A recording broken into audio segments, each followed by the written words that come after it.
दिल्ली में बीजेपी राष्ट्रीय परिषद की बैठक में प्रधानमंत्री नरेंद्र मोदी ने कांग्रेस पर जोरदार हमला किया। मोदी ने कहा कि जो 60 साल में कुछ नहीं कर पाए वो 60 दिनों का हिसाब मांग रहे हैं।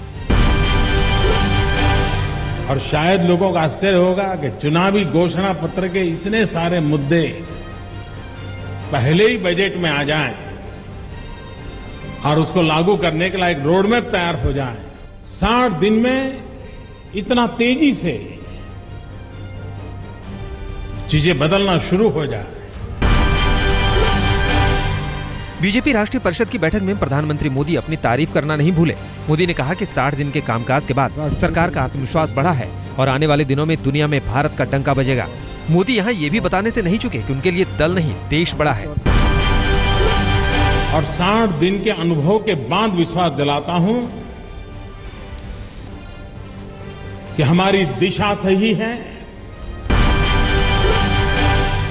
बीजेपी राष्ट्रीय परिषद की बैठक में नए नवेले पार्टी के मुखिया अमित शाह ने कांग्रेस मुक्त भारत का संकल्प एक बार फिर दोहराया। नए बॉस अमित शाह ने कहा कि विधानसभा चुनाव में उन राज्यों में कमल खिलाना है जहां बीजेपी की सरकार नहीं है। शाह के निशाने पर वो चारों राज्य थे जहां विधानसभा चुनाव होने हैं: हरियाणा, महाराष्ट्र, जम्मू कश्मीर और झारखंड। 4 राज्यों में विधानसभा के चुनाव है: जम्मू कश्मीर, झारखंड, हरियाणा और महाराष्ट्र। भारतीय जनता पार्टी के कार्यकर्ता के लिए बहुत जरूरी है कि चारों चुनाव में भारतीय जनता पार्टी प्रचंड बहुमत से अपनी सरकार चारों राज्यों में बनाए। बीजेपी के कांग्रेस मुक्त भारत के नारे पर कांग्रेस बिफर गई है। कांग्रेसी नेताओं ने बीजेपी पर एक साथ हमला बोल दिया। कांग्रेस ने घमंड और अहम में चूर बीजेपी के नेताओं को ललकारते हुए कहा कि 3 महीने पुरानी सरकार देश की रगों में बसने वाली कांग्रेस को खत्म करने का सपना न देखे। मानव संसाधन विकास मंत्री स्मृति ईरानी ने प्रधानमंत्री नरेंद्र मोदी के कामकाज की जमकर तारीफ की है। आज तक के साथ बातचीत में स्मृति ईरानी ने कहा कि उन्हें मोदी जी के भरोसे का साथ मिला है, चाहे वो अमेठी में राहुल गांधी के खिलाफ चुनाव में उतरने की बात हो या फिर कैबिनेट में जगह देने की बात। स्मृति ने कहा कि जब जब वो विवादों में घिरे, मोदी ने ढाल बनकर उनका साथ दिया। Everybody was very celebratory of the fact that I became a minister. The high point in my life was when he called me Choti Behan. If you take away my ministership, I'd give it up any day. But I'd keep that blessing of his forever. Congress उपाध्यक्ष राहुल गांधी ने सांप्रदायिकता पर एक बार फिर BJP को घेरा है। राहुल ने आरोप लगाया कि यूपी में सांप्रदायिक झड़प के हालात जानबूझकर पैदा किए गए। ध्रुवीकरण को बढ़ावा देने की ये राजनीति गरीबों को बांटने की सोची समझी रणनीति है ताकि इसका राजनीतिक फायदा लिया जा सके। दिल्ली बीजेपी के अध्यक्ष सतीश उपाध्याय ने सरकार बनाने के लिए आम आदमी पार्टी के विधायकों की खरीद फरोख्त के आरोपों से साफ इनकार किया है। उनके मुताबिक सरकार बनाने के बारे में फैसला एलजी को लेना है, न कि बीजेपी को। जैसे हमने बात पहले भी कहा और बात आज भी मैं कह रहा हूँ, लेफ्टिनेंट गवर्नर के ऊपर निर्भर करता है कि वो क्या करते हैं। उनको लगता है चुनाव होने चाहिए, पार्टी चुनाव के लिए तैयार है। उनको लगता है कि सरकार बननी चाहिए, तो उनको ऑप्शन खोजने होंगे। दिल्ली में आम आदमी पार्टी चुनावों की तैयारियों में जुट गई है। विकासपुरी में पार्टी ने रक्षाबंधन महोत्सव का आयोजन किया, जहां बहनों से राखी बंधवाने से ज्यादा उनके वोट का लालच था। हालांकि इस आयोजन पर उस वक्त उंगली उठी जब वहां पार्टी की तरफ से गिफ्ट कूपन बांटे गए, यानी पार्टी इसी बहाने दिल्ली की बहनों को अपने पाले में करना चाहती है। अमर सिंह और मुलायम सिंह की फिर से बढ़ती नजदीकियों की चर्चा पूरे यूपी में है। अमर सिंह समाजवादी लगने लगे हैं। पार्टी के नेता शिवपाल यादव ने एटा के कार्यक्रम में अमर सिंह के सवाल पर कहा कि पार्टी समाजवादियों और अच्छे लोगों को दल से जोड़ना चाहती है, जिससे पार्टी और मजबूत हो। और जितने अच्छे लोग हैं, समाजवादी लोग, अच्छे विचारों वाले लोग, जिससे पार्टी मजबूत हो, उनको जोड़े।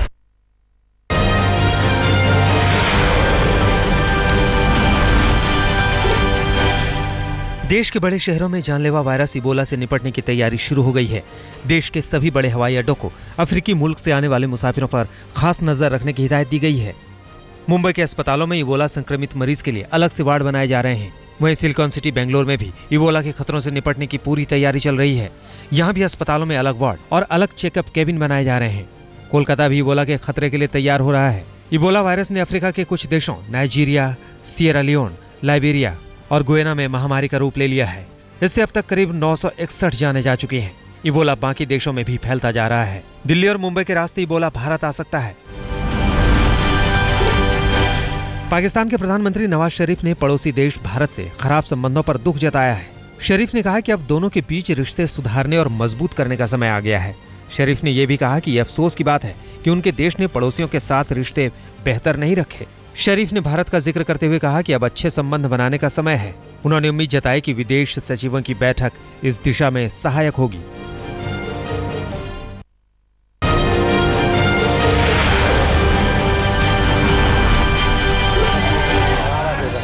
दिल्ली के खजूरी खास में देवर ने भाभी की गला घोंटकर हत्या कर दी।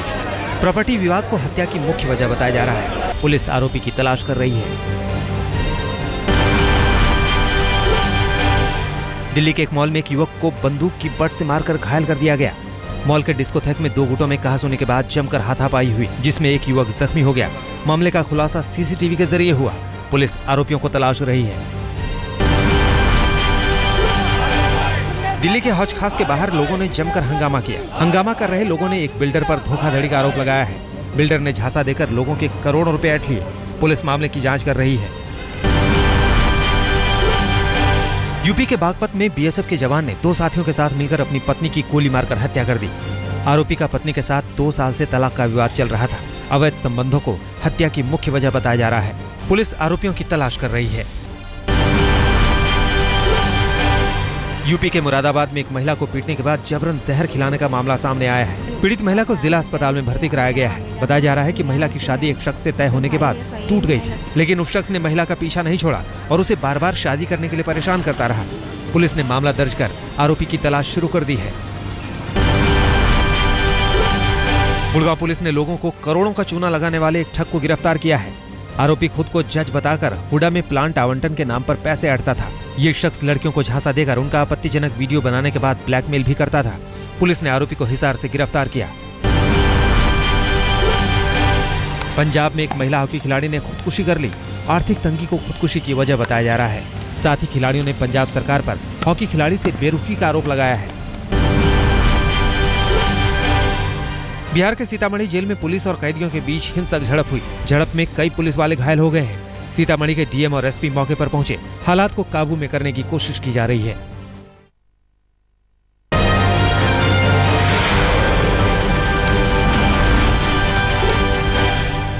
बीजेपी के बागी नेता जसवंत सिंह की हालत नाजुक बनी हुई है। शनिवार रात प्रधानमंत्री नरेंद्र मोदी ने अस्पताल जाकर जसवंत सिंह की सेहत का हाल जाना। मोदी ने अस्पताल के अधिकारियों से कहा कि हमें जसवंत सिंह सकुशल चाहिए, कितने दिन में वो ठीक हो जाएंगे। जसवंत सिंह गुरुवार रात घर पर ही गिर पड़े थे। इसकी वजह से उन्हें सिर में गंभीर चोटें आई थी। जसवंत सिंह कोमा में है। उन्हें लाइफ सपोर्ट सिस्टम पर रखा गया है।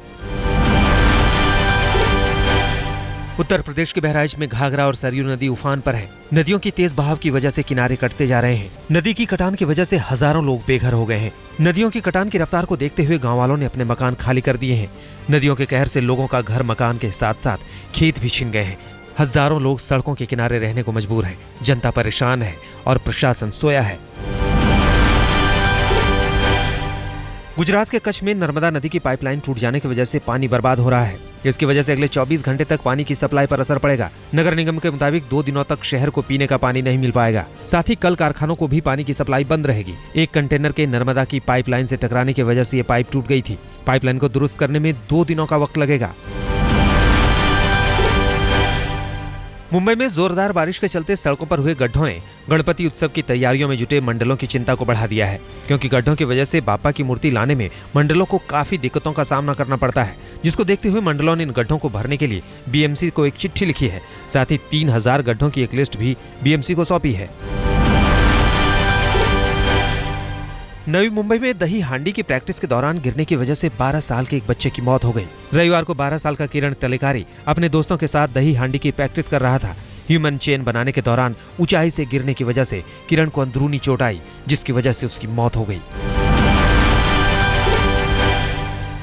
झारखंड के नक्सलग्रस्त जिले पलामू में नक्सलियों के अलग अलग गुटों के बीच वर्चस्व की लड़ाई छिड़ी हुई है। बताया जाता है कि इसी खूनी लड़ाई में बीती रात भाकपा माओवादियों ने टीपीसी संगठन के 1.5 दर्जन से ज्यादा सदस्यों को मुठभेड़ में मार गिराया है। दरअसल 1 साल पहले लातेहार से सटे चतरा जिले में टीपीसी ने 1 दर्जन माओवादियों को मुठभेड़ के बाद अगवा कर उनकी हत्या कर दी थी। बीती रात की घटना इसी का बदला थी। रक्षाबंधन की पूर्व संध्या पर दिल्ली के आनंद विहार बस टर्मिनल पर मुसाफिरों की भारी भीड़ दिखी। बहनों से राखी बंधवाने अपने अपने घरों को लौट रहे भाइयों को बस वालों ने भीड़ का फायदा उठाकर जमकर लूटा। भीड़ इतनी थी कि बस की छतों पर जगह नहीं मिल पा रही थी। जो टिकट 150 की है वो टिकट 450 रुपए में बिक रहा था। राखी मनाने के लिए लोग जान जोखिम में डालकर यात्रा करने से भी परहेज नहीं कर रहे थे। आज रक्षाबंधन है, लेकिन कानपुर में एक भाई अपनी लापता बहन के लिए गुहार लगा रहा है, लेकिन कोई सुनने वाला नहीं। पूरे परिवार के साथ ये भाई धरने पर बैठा है। बहन ससुराल से 2 महीने से गायब है, लेकिन ना ससुराल वाले कुछ बता रहे हैं और ना ही पुलिस बहन को तलाश कर रही है। भाई के बार बार गुहार के बाद भी पुलिस हाथ पर हाथ धरे बैठी है। वैसे भी यूपी पुलिस घटना या वारदात के बाद ही जगती है। भाई देश की हिफाजत करते हुए 1971 की लड़ाई में शहीद हो गया, लेकिन बहन आज भी उसकी इमारत पर आकर राखी बांधती है। जालंधर की अमृतपाल कौर पिछले 42 सालों से अपने भाई शहीद कंवलजीत के स्मारक को राखी बांधती आ रही है। भाई बहन के अटूट प्यार के पावन त्योहार रक्षाबंधन पर अमृतपाल इंडो पाक बॉर्डर जाकर भाई को राखी बांधती है। इस दिन बीएसएफ के जवानों को भी रहता है अमृतपाल का इंतजार। एक बहन ऐसी भी है जिसने अपने भाई की जान बचाने के लिए अपनी जिंदगी कुर्बान कर दी। अमरोहा की मानवती ने अपने भाई को अपना लिवर दान दे दिया। लिवर दान के बाद उसकी मौत हो गई। 4 भाइयों की इकलौती बहन मानवती ने अपने बड़े भाई की जान बचाने की खातिर खुद ही मौत को गले लगा लिया।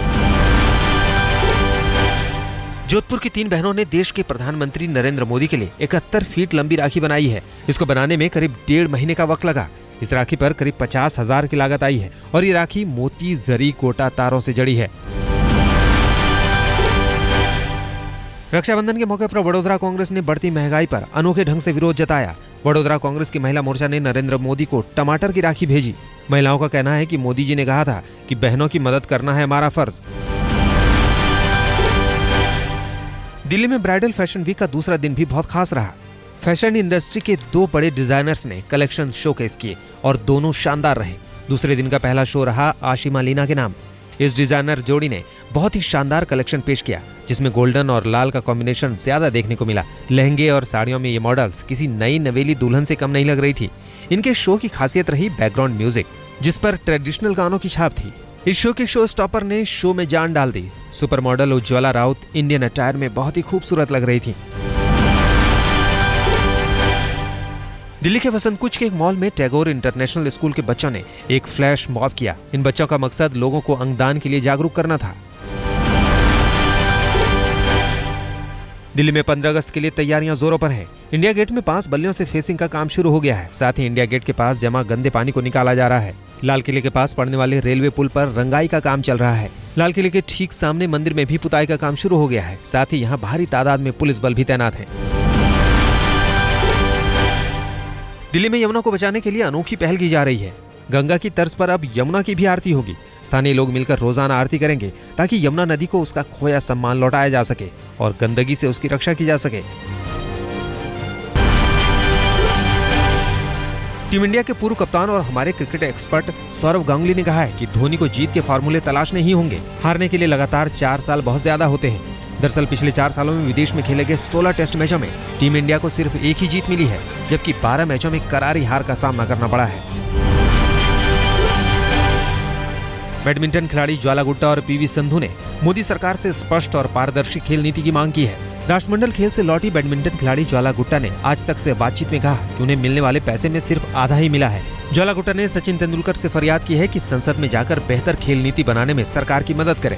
बैडमिंटन खिलाड़ी पीवी सिंधु ने भी कहा है कि जीतने पर होती है पुरस्कारों की घोषणा, लेकिन तुरंत नहीं किया जाता है नकद भुगतान। स्क्वैश खिलाड़ी दीपिका पल्लिकल ने कहा है कि खेल के लिए अपनी जेब से खर्च करना पड़ता है पैसा, जबकि पैसे की वापसी की प्रक्रिया बेहद लंबी है।